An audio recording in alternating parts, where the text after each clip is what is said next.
Getting Below the Surface: Race, Ethnicity, and Identity in Youth. Presented by AADL in partnership with the University of Michigan Department of Psychology. So tonight, we're very fortunate to have Dr. Debbie Rivas-Drake present some of her really interesting work for us. Debbie is an associate professor of education and psychology here at the University of Michigan. Debbie received her undergraduate degree from Pace University in New York City, and then she went on to receive her PhD right here at the University of Michigan in both education and psychology. Debbie's research examines ethnic and racial processes in youth development. In particular, she explores how schools, families, peers, and communities influence the development of ethnic and racial identity, and how these identities shape youth, academic, and psychological outcomes. So tonight, Debbie's talk is entitled Getting Below the Surface: Race, Ethnicity, and Identity in Youth. So please join me in welcoming Debbie.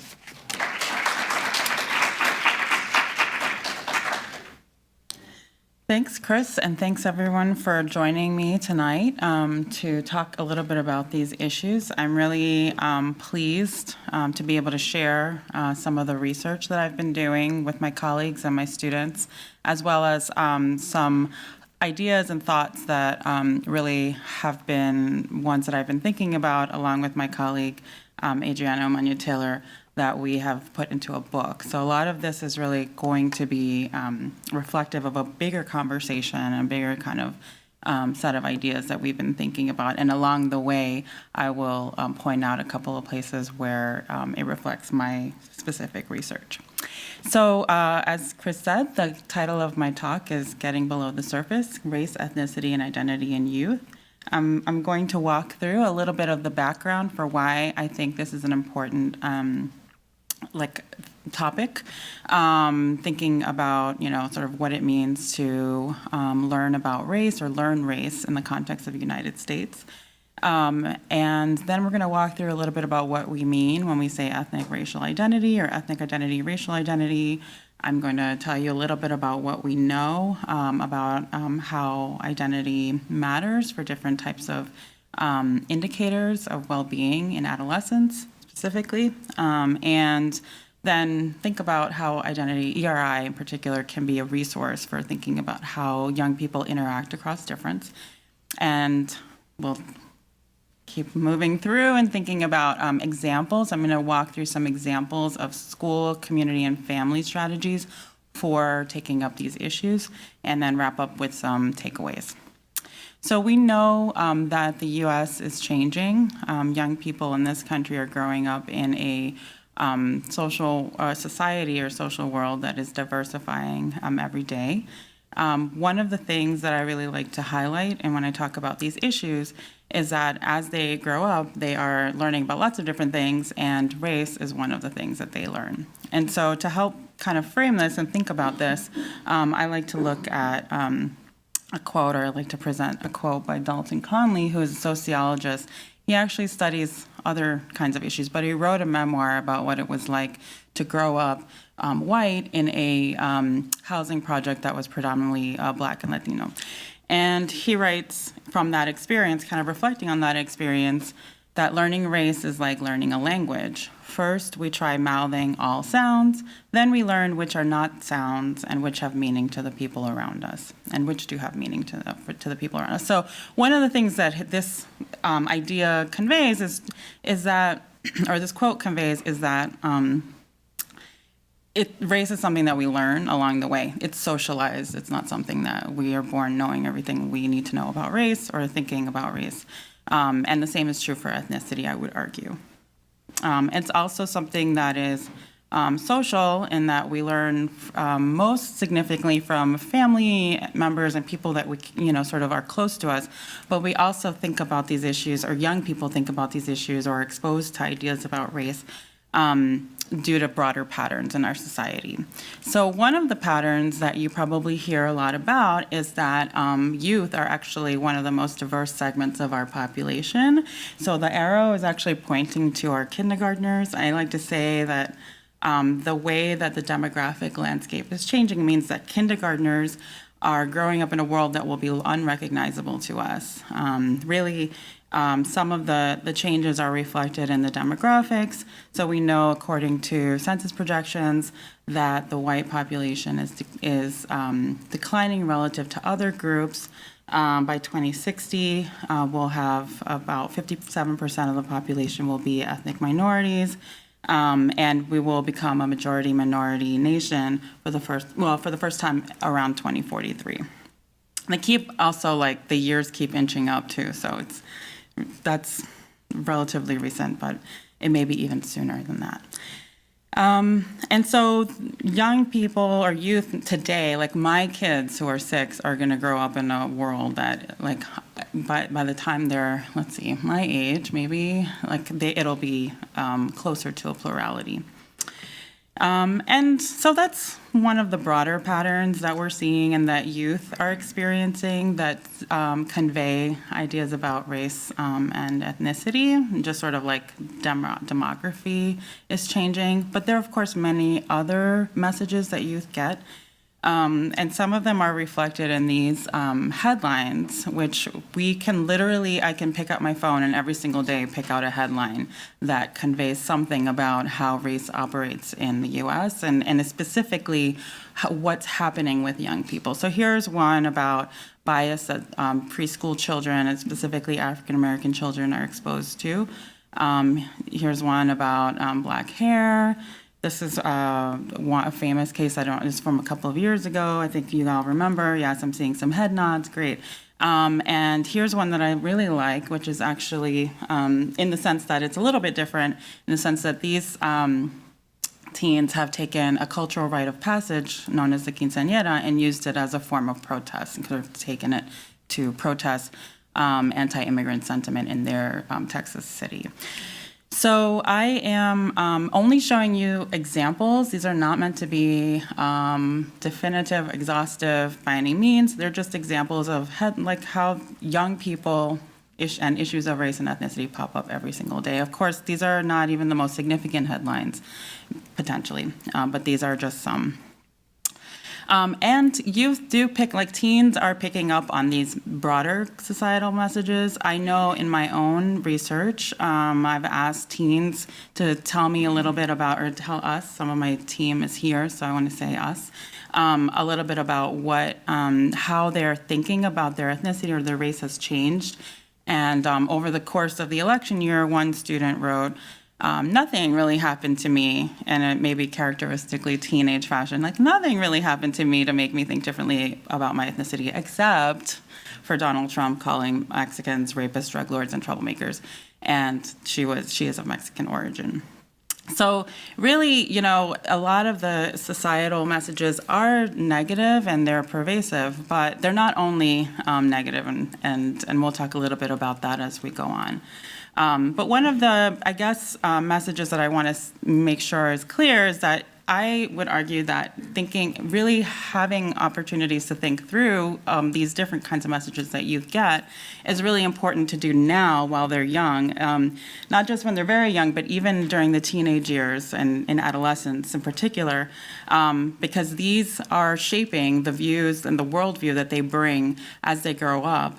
And into their experiences and race relations as adults. So it's important to pay attention to them now in youth for the implications that they might have as they grow up and become neighbors, potentially parents, citizens, and coworkers in a more diverse world. So let's go a little bit deeper into some of the social influences on ethnic racial identity. And yes, I have not defined that term yet, but I will get there, I promise. I want to just kind of keep us thinking about what are the different kinds of experiences that adolescents have that help them to develop something we call identity. And then we'll unpack what that means a little bit later on. So these are just some of the contexts that are really important, that we know from the field are really important.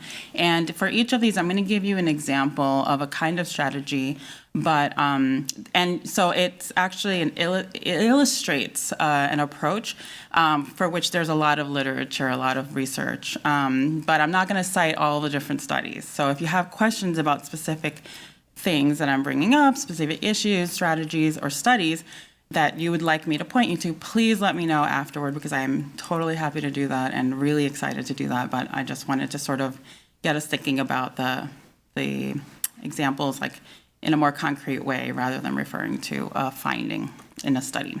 So this quote is from a teen who is Vietnamese, and she says in her family, this is what she's taught about being Vietnamese. This is how she's learned what it means to be a Vietnamese. She says, I'm Vietnamese and I can speak Vietnamese because my family is all Vietnamese. So it's like hard to just like forget my culture because it's like they're at home, like they're not going to convert to English just for me.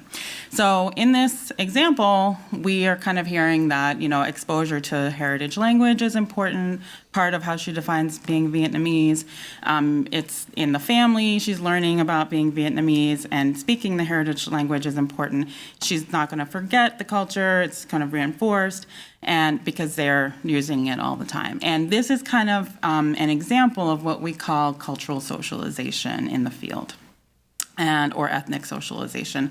And it's probably the most commonly used type of strategy by parents. So parents want to pass down beliefs, values, traditions, a sense of heritage, and they'll do it but with language, and they'll also do it with just, kind of conveying like this is something that you should value, or just teaching values or reinforcing values and norms that are thought to be kind of part of one's culture. And maybe create opportunities, make sure that they're exposed to other people who share those values, who are aware and participate in traditions, and also maybe heritage language speakers if you speak another language.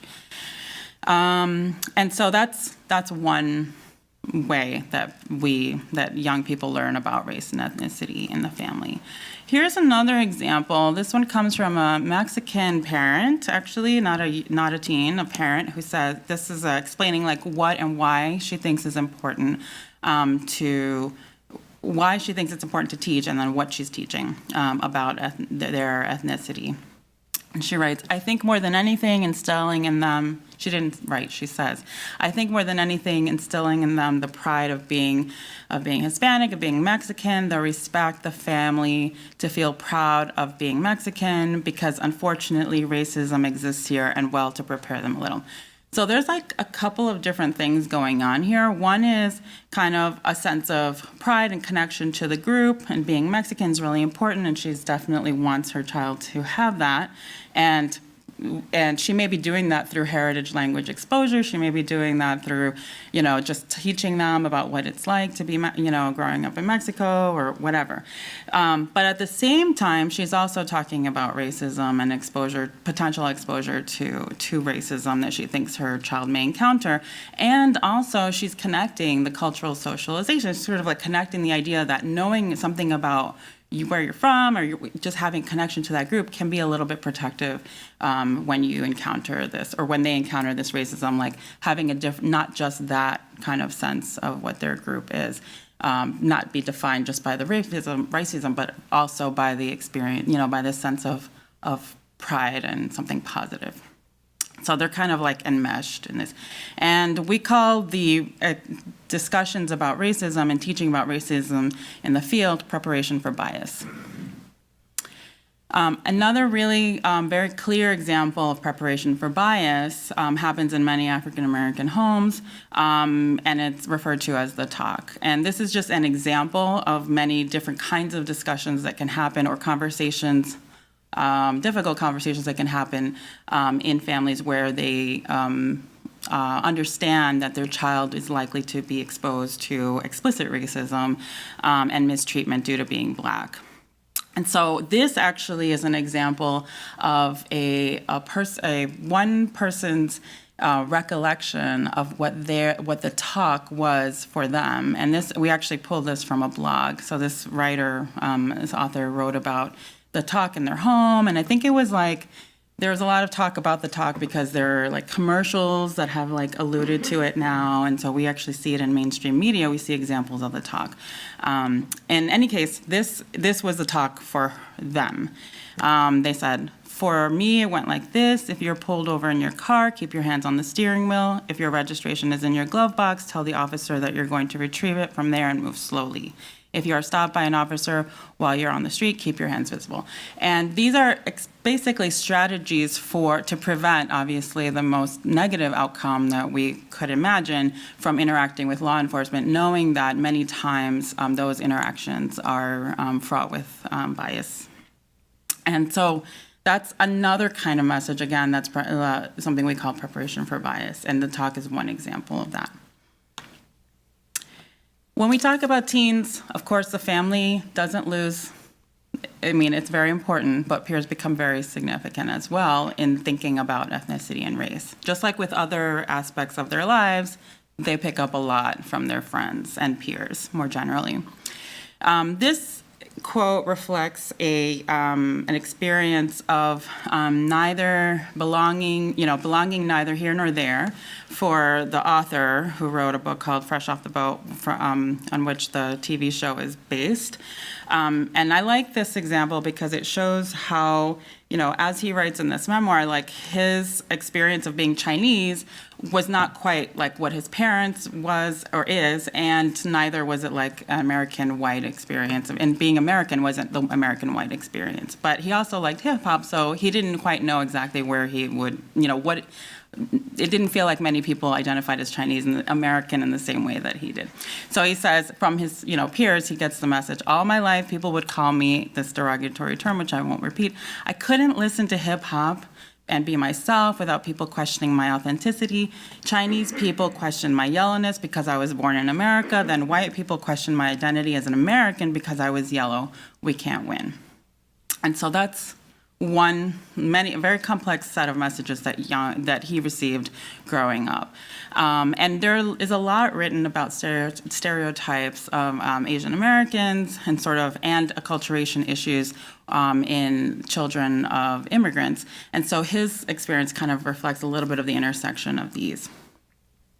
But we also know that we've been thinking about peers, the role of peers and the messages that peers convey about ethnicity and race and what it means, like who can belong and who belongs and what it means to be part of your group for like a long time. And it's actually not just a question that comes up in the US. So when we think about peers in school, often the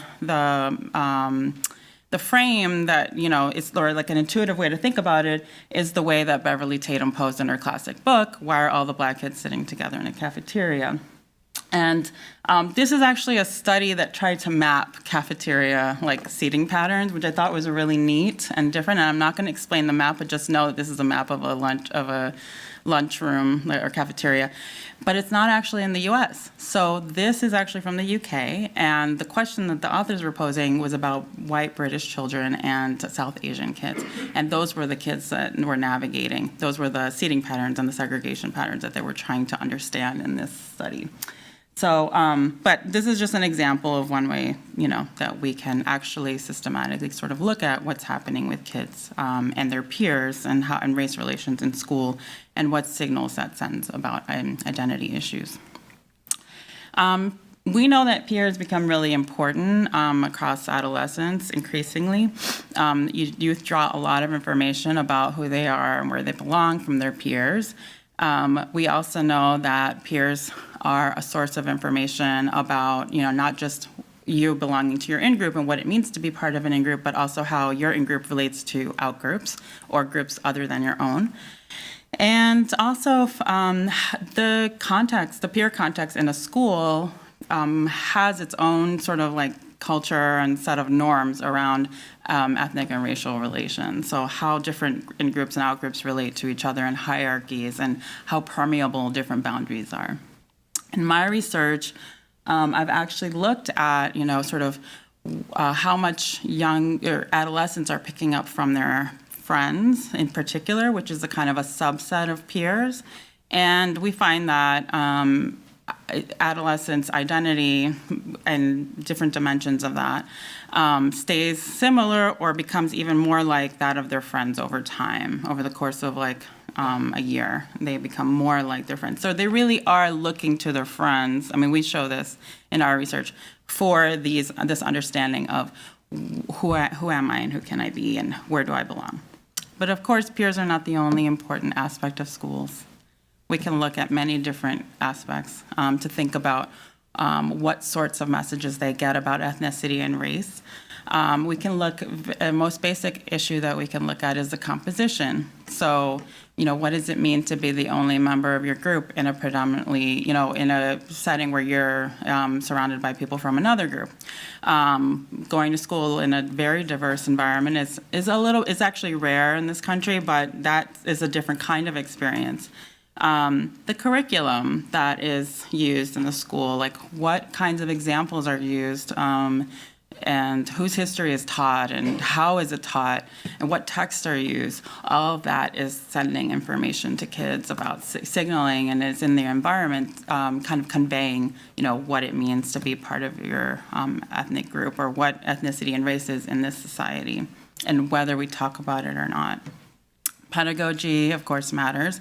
And I would say that also important is the relationships. So how do youth get along with each other in a school with a particular kind of composition, and also how do adults and kids get along in that space, and who gets along, and sort of what's the nature of the discipline, for example, in an environment, and what does that convey both to people who are disciplined and also people from other groups who may not be disciplined at the same rate.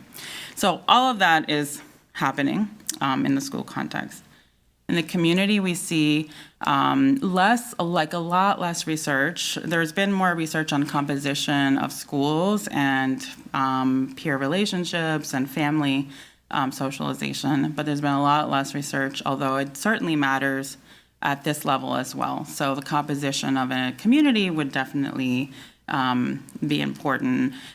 Being an immigrant in a place or in a community where there has not been a long history of immigration is a different experience, and you learn and kind of space to learn about ethnicity, race, and how it matters in that space than growing up in LA, which is considered a traditional gateway in many generations and multiple groups, it's actually a super diverse city, or like New York. And so that definitely matters, although there's a lot less research on that. And finally, we see, of course, that youth will turn to their media. These are actually media more of my generation, I feel like, because the kids are actually just looking at, like Snapchat and Instagram and other things that I don't use.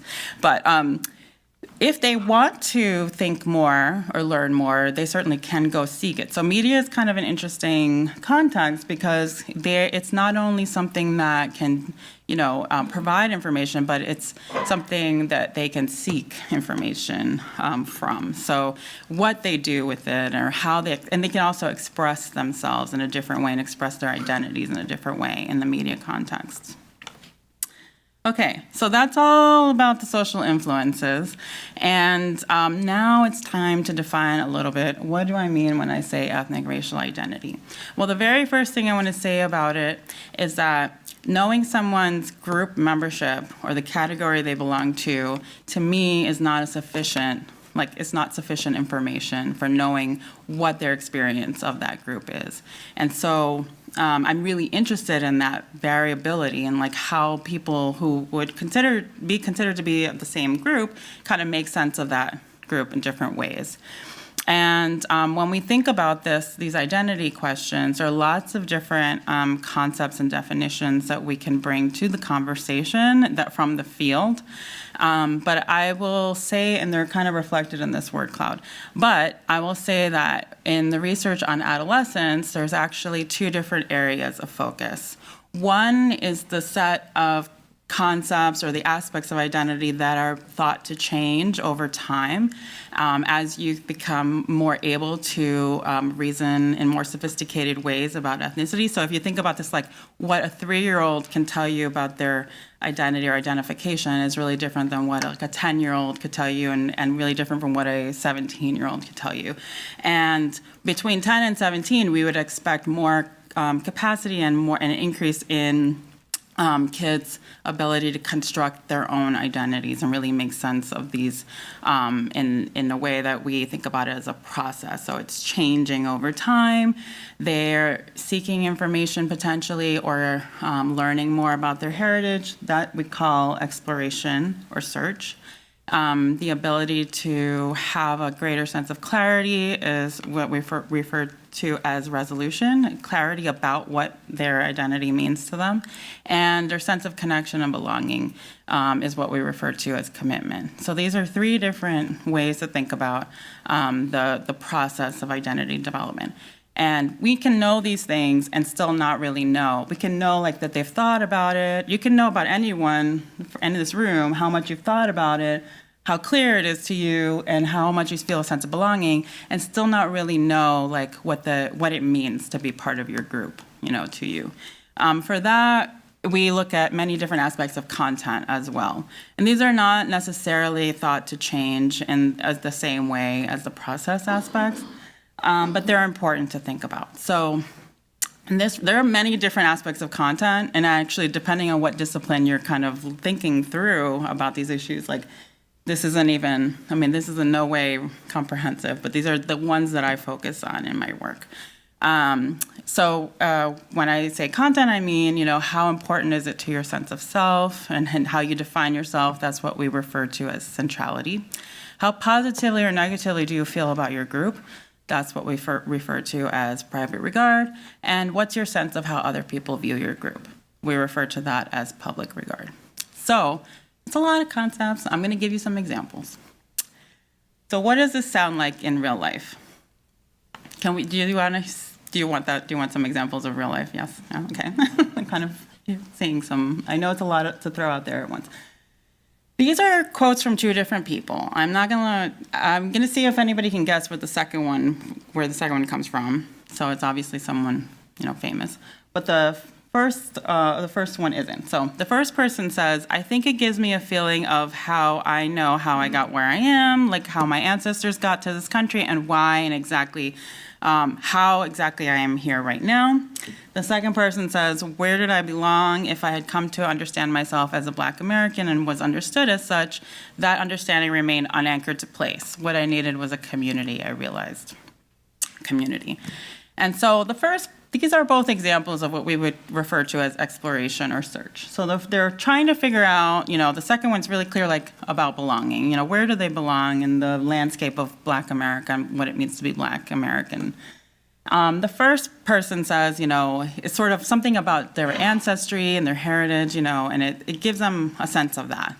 And having thought about it, they have explored their identity.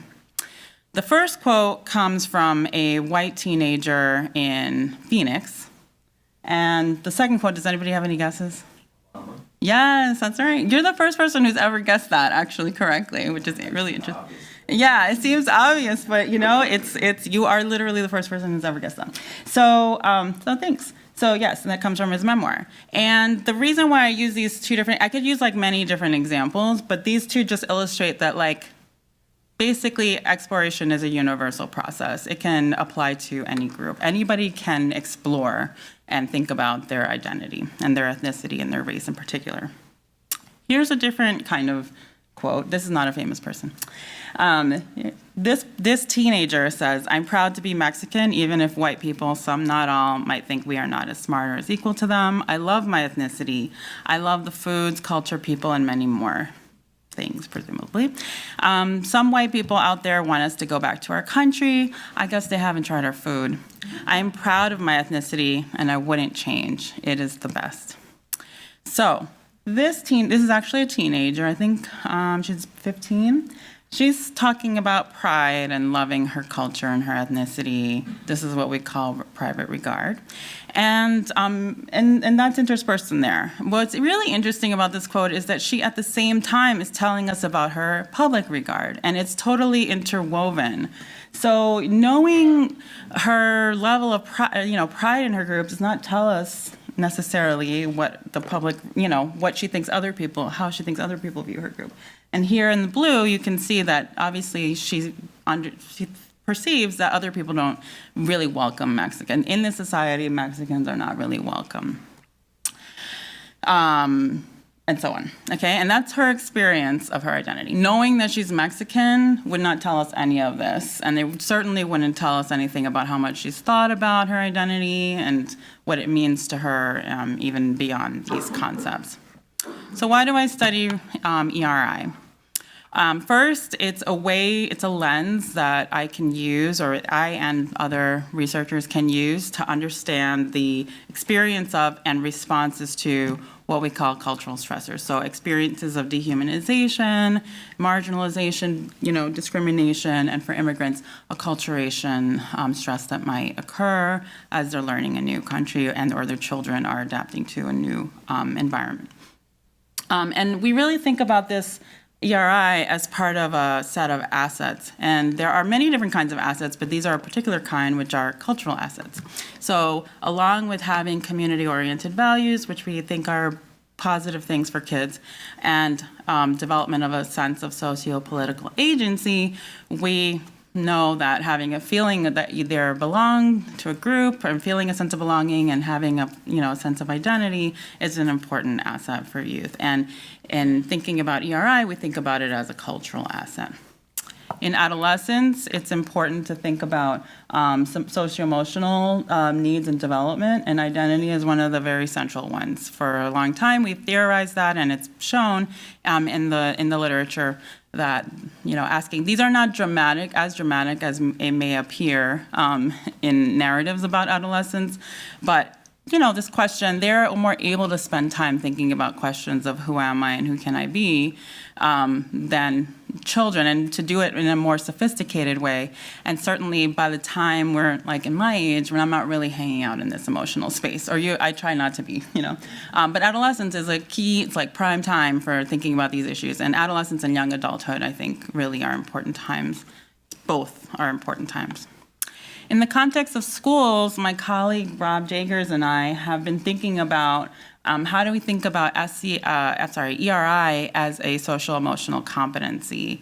And social-emotional competencies in schools right now, there's a framework that is very widely used called the Castle 5, and that refers to social-emotional learning competencies. And the goals of these programs and approaches are to, support the development of these different competencies. ERI really fits into two of them. I'm not going to go through all of them, but I'll just tell you that there are two of them that really make sense for thinking about ERI. So if we think that kids should know about their strengths and be self-aware, which is one of the first competencies, or one of the competencies, that they should know like kind of what they're good at and what they're not good at, and be aware of their strengths and what assets they bring to a situation, ERI is one of those assets potentially. At the same time, we hope that kids will develop a sense of being able to take other people's perspectives and really, learn and want to learn about other people's experiences. And we refer to that as social awareness in this literature. And ERI is part of that. So that's one of the kind of points I want to make about why we study ERI. What do we know about how ERI is related to different indicators of well-being or youth adjustment? So in a systematic, and we'll call it like a bird's eye view of the literature at that time, so 2014, we went through every study that had been published to that point from between 1990 and 2012 or 13, and sort of like looked at the patterns of what are the kinds of things that these different aspects of identity are related to. And we saw, like exploration and search, like the more that kids had done this, the more positive psychosocial adjustment we saw in different populations too, different ethnicities. Things like having better self-esteem and less depression. But the lion's share of the literature really revolves around private regard. This is the most widely studied and most deeply studied aspect of ERI. And we can see there are many positive correlates, so these are all correlational, right? There are many different things that are associated with feeling good, happy, and proud as a shorthand about your ethnic and racial group. And this is true for many different groups, different ethnic and racial groups. To go a little bit more or deeper, we did a more systematic analysis, let's say, of 49 different studies that looked at this positive affect, this positive feelings about your ethnicity or race, so your private regard, affirmation, your sense of pride.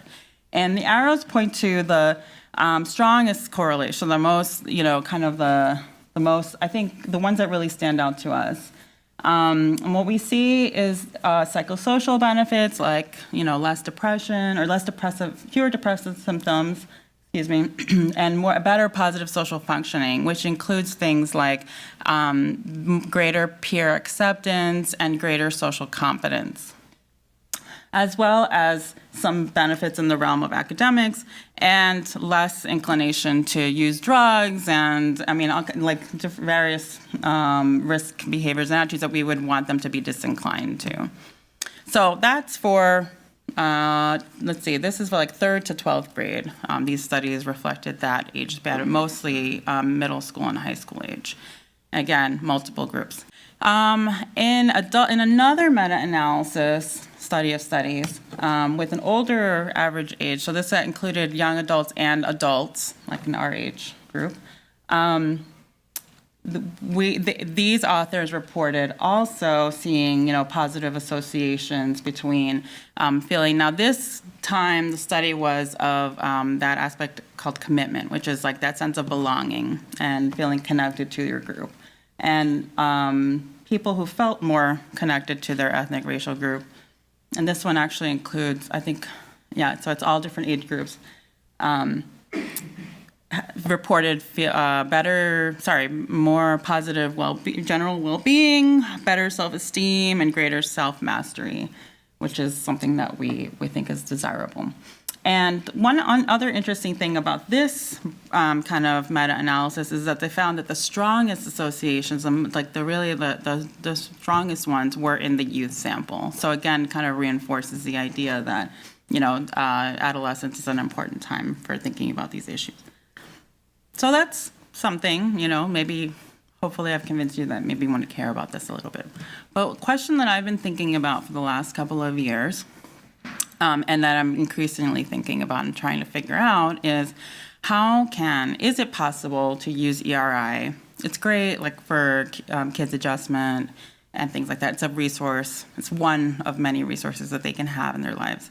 But how can we make it a resource for them to be able to engage with peers who are from groups other than their own?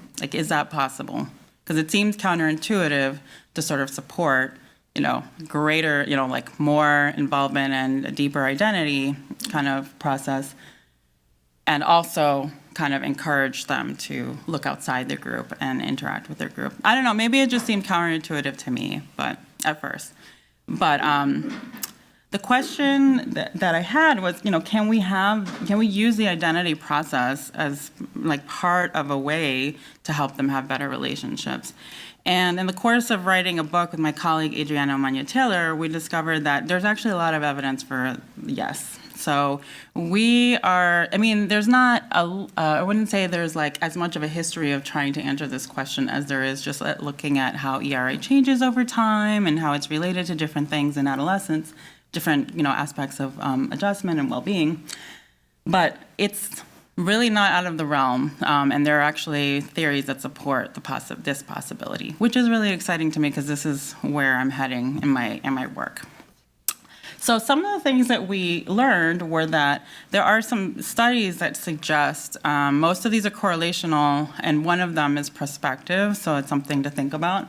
And one of them is my own, so I'll point to that one when we get to it, is that kids, so this is all with adolescents, and I think there's one study with young adults, who have a stronger and more positive ERI, who feel more secure in their sense of ERI, who knew more and felt a stronger sense of belonging to their group, and who had a greater sense of connection and attachment, tended to also say that they were interested in learning about people who were different from them. I actually found that they actually have more diverse friends later on. And they have more positive attitudes about out-group members, like people not from your group, and they have a greater enjoyment of meeting, spending time with, and befriending people who are different from them.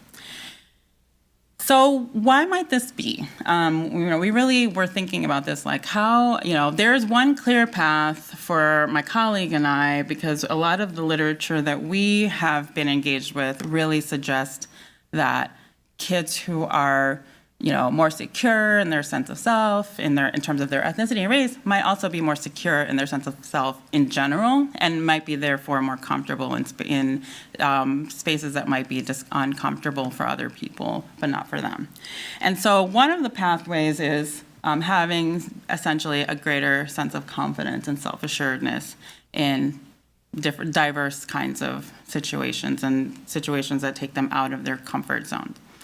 This is exemplified by this quote, which is by a woman who studies these issues, and this is actually from a webinar that she participated in about teaching race to children and adolescents. She was reflecting on her own experience, growing up,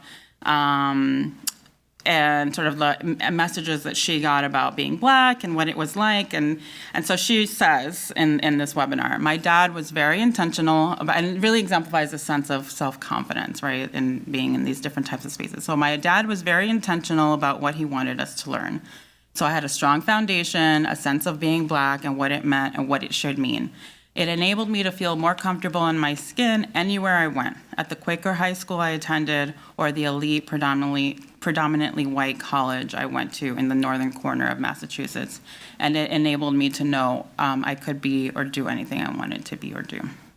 And that's just like one example of a kind of experience that would reflect, kind of this sense of, having a secure base from which to explore difference. Another kind of pathway is thinking about, youth who have a very strong connection to their ethnicity or race or that group, but they will tell you that it's only one of many identities that define them. And it's probably true for most of us. Like, if something can be important to us, but not be the everything that defines us. And so having a flexible sense of your identity and thinking about how ERI fits into that, kind of suite of parts of our, like different parts of ourselves, is an important idea for reconciling, having a stronger connection to your group and also being able to be open to interacting across difference. So this would entail not only your own beliefs, but I think also for young people, models, actual, people in their lives who kind of are, model for them that you can feel great about who you are and have a great connection to your group and feel like, yes, it's really important to be Puerto Rican, and being Puerto Rican is really, really, really central to my family. It's really part of how I define myself. But I also that doesn't mean that I'm not friends with, people who are not Puerto Rican, and also that I can have meaningful relationships outside of that social category, not just superficial relationships, but actual meaningful relationships. And this concept sometimes is called bridging, and so it's like the idea that, you can have this sort of connection to your group and also form a bridge to other groups. And that bridging concept comes from a famous theorist in this area, Bill Cross. So it's just another potential pathway there. And finally, of course, an important piece of the puzzle would be a sense of an orientation towards social justice. So this is actually a quote that comes from a teenager. She's 15. She says, to me, ethnicity means that I have an amazing history and that the family members, traditions, music, and other people that surround me have something to show me about my culture. Being Latina also means that during these controversial times, I must pay close attention to what is occurring politically, as it will affect both me and others of different cultures. And so this really exemplifies like the idea that, you know, it's possible, and it actually is very likely that as young people develop a more sophisticated sense of their identities in terms of ethnicity and race, that they may become aware of injustices more broadly that affect not only their group but other groups, and that they might develop, hopefully, a sense of empathy or a desire to advocate on behalf of those other groups. This concept is reflected in a theory of racial identity, and in that by Robert Sellers and his colleagues, and they call it the oppressed minority ideology. So it's the idea that there are many different types of oppression that parallel each other, and their groups, different ethnic and racial groups, experience not the same oppression, but they experience oppression, and that it's important to recognize that the commonality in having to experience oppression, and it's something that bonds people together from different ethnic and racial groups. Okay, so now we have come to the last segment of the talk, and which is to tell you a little bit, to give you some examples of how people actually do this work. Like, what do they actually do in schools, at home, and communities? And to set this up, I want to sort of be clear that, as Howard Stevenson says, there's no way that you can know how to do this or be ready to do this. There's no book for how to do this. I guess there are books technically that you can buy, but there's no easy way to do this. You just have to, like he says, you wouldn't do one night of algebra homework and expect to know all of algebra. It's the same with race. You need to practice, practice, practice. Okay, so what do people do in schools? Anti-bias approaches are really central to this, to being able to to provide spaces for teens to think through issues of identity while also forming connections to other kids and thinking about injustice.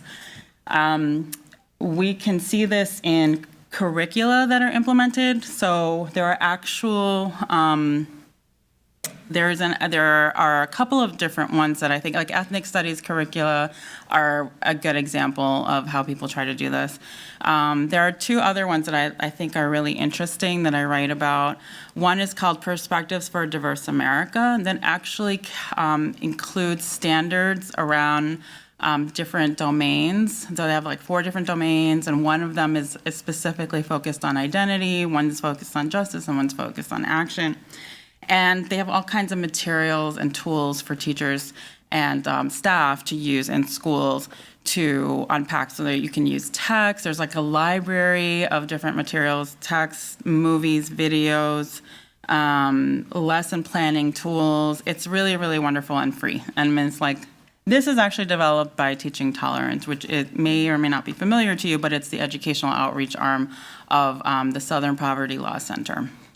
So that's Perspectives for a Diverse America. Another way to think about these issues in schools in terms of curriculum is by infusing, or like by using a history curriculum, for example, Facing History in Ourselves, that provides opportunities for thinking about historical events while also walking kids through the process of thinking about what is we and what is they? Like, what does it mean to have an in-group identity, and what is an out-group, and how do they relate to each other now? And then have them walk through those kinds of processes and thinking about those issues through a series of activities and, texts and things related to a particular historical event. And they have 2 that they're really known for. Their signature curriculum is around the Holocaust, and they start with issues of identity as a way to enter conversation ultimately about the Holocaust.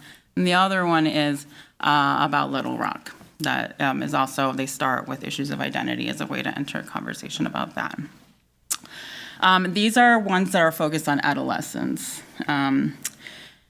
There are also, of course, there's the issue of proficiency among the staff. So I collected many examples for my book about, what folks were doing. It's more idiosyncratic, things like reading groups. There's a school in Cambridge where they are getting together once a week. They're reading different types of pieces and reflecting on them together and really trying to process and then taking it out into their classrooms, into their subject areas as much as they can.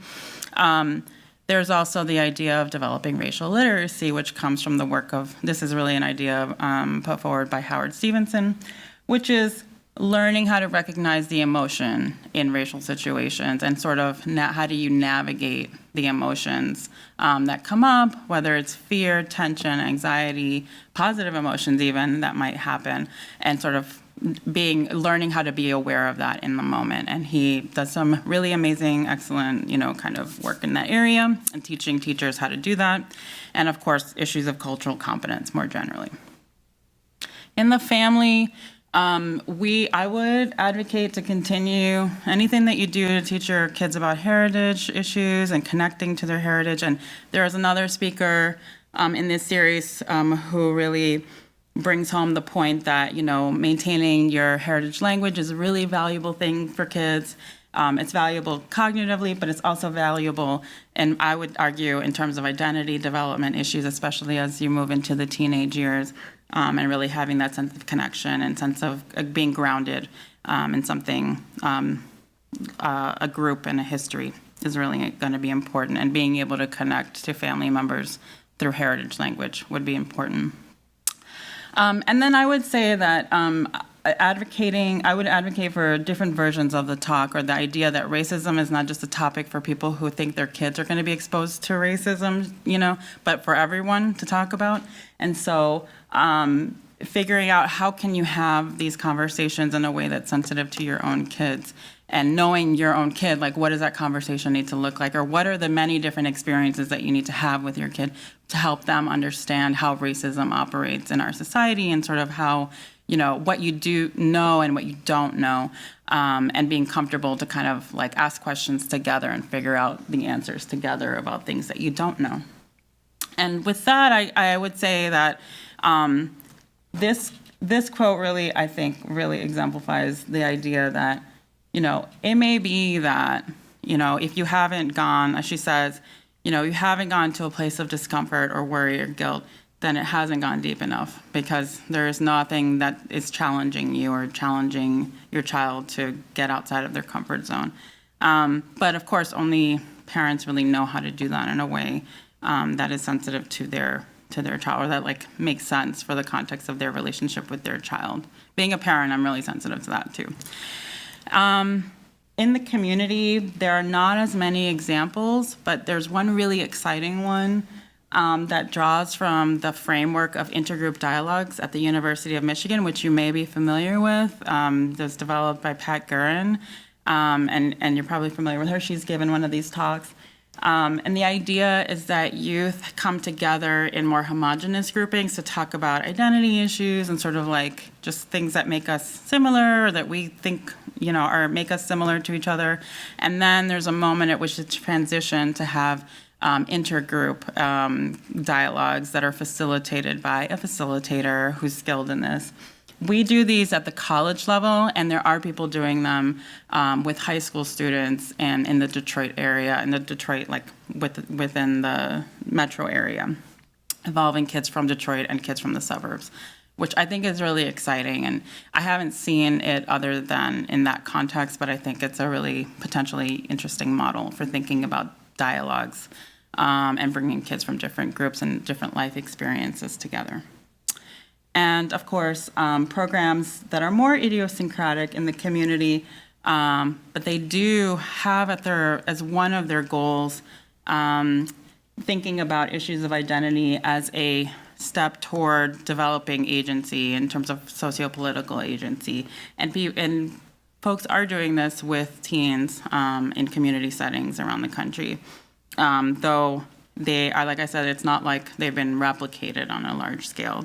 But there are programs out there that really take as their goal raising consciousness and this kind of idea of political voice. And part of the process in doing that, and this is with different ethnic and racial groups, is to think through issues of identity. So again, a space for where you can have kind of a positive sense of connection and at the same time be sensitive to issues of injustice or difference even, just in a more general way. So some takeaways as I conclude. I hope that if nothing else, you walk away knowing that there are many studies that show that ERI, supporting ERI in youth can be a great thing. It's a resource, especially for youth of color. We adults have an important role to play in the construction and like the ERI that young people form and how it changes over time. And we should be more intentional and proactive about our roles. And also that, a strong ERI does not have to impede cross-group relations, given certain conditions, as I mentioned earlier.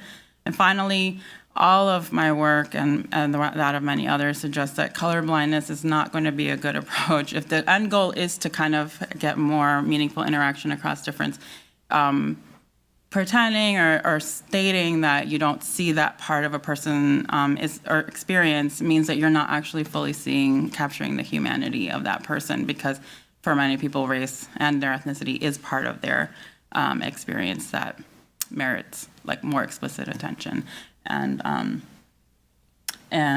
even curiosity. So thank you. I'd like to acknowledge my collaborators and my students, some of which are in the audience. Thanks, guys. Schools in which I've been able to do my research, and the Spencer Foundation for funding the development of some of these ideas and being able to share them with you today. Thank you. This program was recorded on February 26, 2018, at the Ann Arbor District Library.